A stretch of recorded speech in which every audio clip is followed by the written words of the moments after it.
Now for the summary of Ecclesiastes chapter 2. Chapter 2, Solomon goes into a little bit more detail of his personal pursuit of finding meaning in life.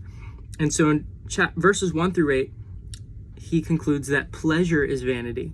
In verses 12 through 17, he concludes that wisdom is vanity. In verses 18 through 25, he describes that work is vanity.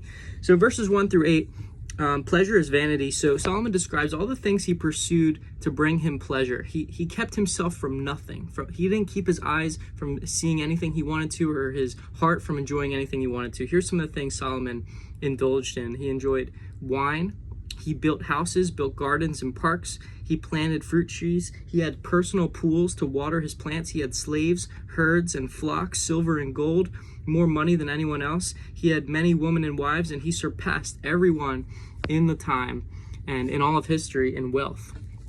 And he concludes at the end that this is like striving after the wind. It's like pursuing something you'll never grasp. So verses 12 through 17, he even explains that pursuing wisdom is vanity. As Christians and believers, we know that wisdom is important. The whole book of Proverbs is a book on wisdom, but even Solomon said wisdom is vanity. Here's why: because of death. And in chapter 2, he starts to talk a lot about death, just like chapter 1, where he says the wise and the foolish, they both die. So why does it matter how wise you are anyway? Because the fool, the person who's dumb, is going to die. And so verse 17, he actually says, so I hated life. He actually despised of life because of the pointlessness and the reality of death. Verses 18 through 25, he concludes that work, even, and the word is toiling is vanity. And here's why he concluded that: because in all your work, you will leave it ultimately to someone else.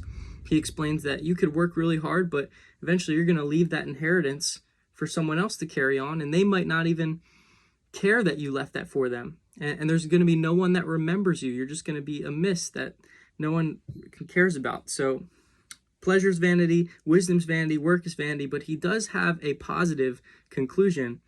And he says this in verse 24 and 25 of chapter 2. There is nothing better than to eat and drink and find enjoyment in his toil, for this is from the hand of God.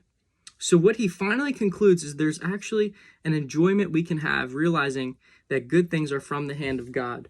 And so we see that Solomon concludes that if we don't enjoy our relationship with God, and we don't enjoy the gifts and ultimately that point to the giver, we're missing out on the enjoyment of life. So that's chapter 2.